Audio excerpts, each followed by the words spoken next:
Kamu kesal dan capek karena selalu lupa tanggal ulang tahun temanmu dan butuh waktu berjam-jam buat menghafal 2 kalimat untuk presentasi.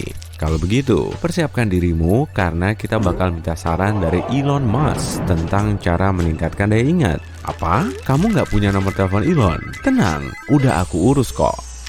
Di tahun 2001, Elon Musk menelepon insinyur mesin Jim Cantrell yang pernah bekerja untuk Badan Antariksa Prancis. Musk ingin tahu apakah dia bisa mengirim pesawat antariksa ke Mars. Elon berniat membuat roket, jadi dia meminjam beberapa buku tentang topik itu dari Cantrell. Dalam waktu singkat, Elon sudah siap mengembalikan buku-buku itu dan membahas roket, fisika, dan astrodinamika dengan ilmuwan itu. Cantrell pun terkejut. Ingin mulai menjadi ilmuwan roket juga? Kalau begitu, dengar baik-baik ya. Seperti yang bisa kita simpulkan dari wawancaranya, Elon Musk punya 2 aturan belajar dasar. Pertama, kamu harus mastiin kamu lagi membangun pohon pengetahuanmu sendiri. Kalau ingin melampaui batas belajarmu, mulailah dari batang dan cabang besar, baru kemudian ke daun. Kamu mungkin bertanya-tanya, apaan sih maksudnya? Nah, misalnya kamu lagi belajar bahasa baru. Alih-alih mengingat kata-kata satu persatu, kamu harus mulai dengan sejumlah aturan umum.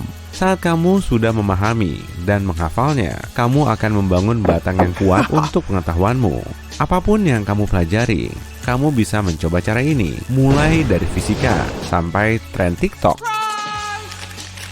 Aturan kedua, kamu tidak bisa mengingat apapun kalau kamu nggak nyambung.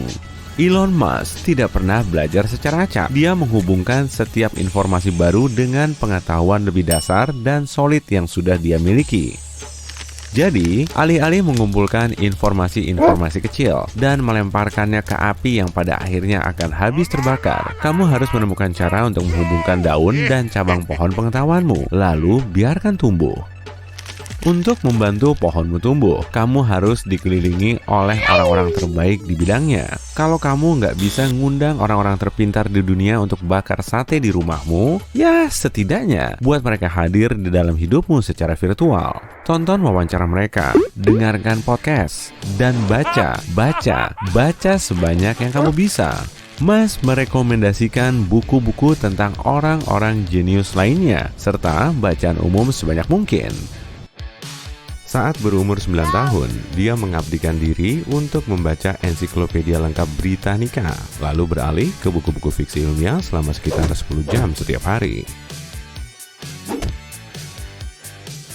Kalau kamu kurang suka membaca, apa kamu mau tahu cara lain untuk memompa kekuatan otakmu?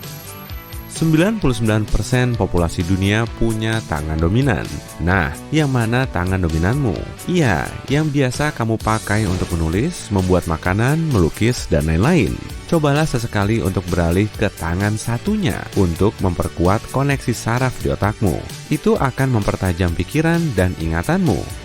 Gunakan tangan non-dominanmu saat menyikat gigi, bersih-bersih, atau mencuci piring. Ini mungkin tampak sulit saat pertama kali melakukannya, tapi itu akan memberi otakmu stimulasi yang sempurna dengan menyesuaikan diri. Teruslah berlatih seperti ini secara teratur, dan jangan lakukan ini saat menyetir mobil ya. Zumba, salsa, tarian jazz, hip-hop, menarilah sesering mungkin. Mendaftarlah di kelas dansa atau tonton video daring yang ada gerakan dansanya yang menurutmu terlihat keren saat orang lain melakukannya. Saat belajar gerakan tarian baru, kamu meningkatkan keterampilan menghafal dan kecepatan berpikirmu. Coba gunakan semua inderamu dalam kehidupan sehari-hari. Kunjungi pasar tradisional, bepergian, berkebun, membuat kue kering, membuat catatan di rapat, atau mencoba restoran baru. Apapun yang kamu lakukan, fokuslah pada sentuhan, pengecapan, penciuman, pendengaran, dan penglihatan pada saat bersamaan.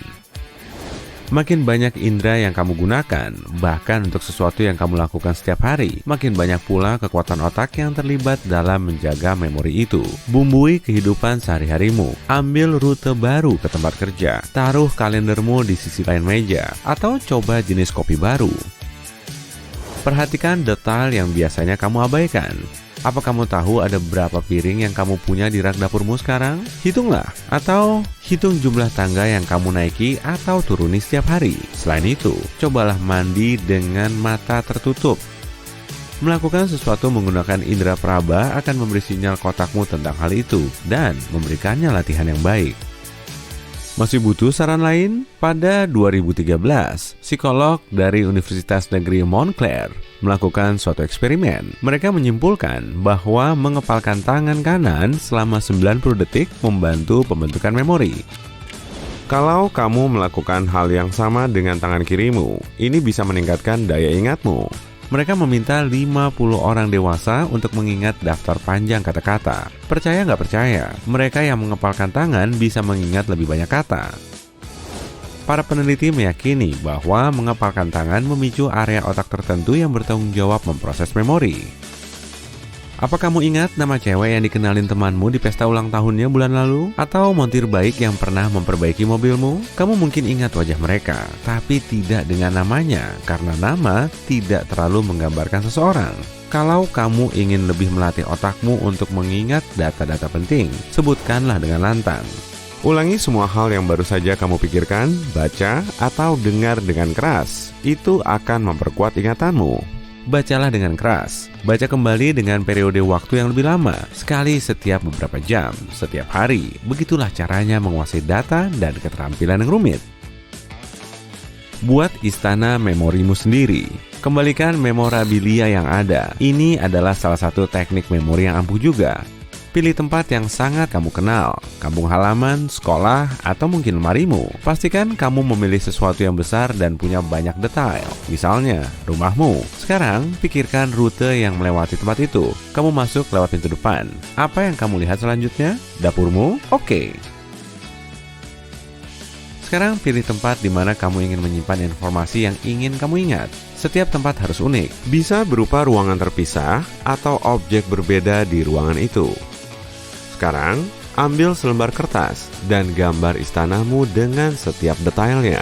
Setelah selesai, tutup matamu dan visualisasikan gambarnya. Buka matamu dan bandingkan gambar yang ada di dalam pikiranmu dengan apa yang kamu punya di kertas. Teruslah berlatih sampai semuanya cocok sempurna.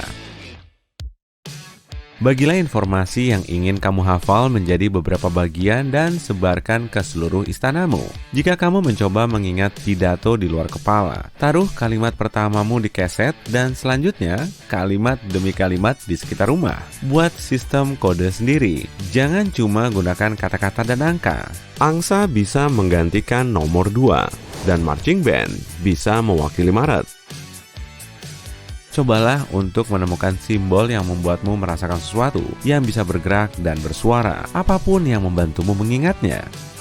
Kunjungi istana memorimu setiap hari setidaknya selama 15 menit. Berjalanlah melewatinya seperti yang kamu lakukan saat tamasya museum. Tapi perhatikan baik-baik kali ini. Kamu bisa berjalan melalui semua rute atau fokus pada satu ruangan per hari.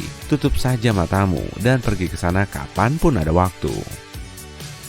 Kamu bisa menggunakan istana yang sama berulang kali. Isi ulang tempat yang kamu pilih dengan informasi baru dan mulailah tur yang baru. Nggak cuma satu, kamu bisa menggunakan lebih dari satu istana sekaligus.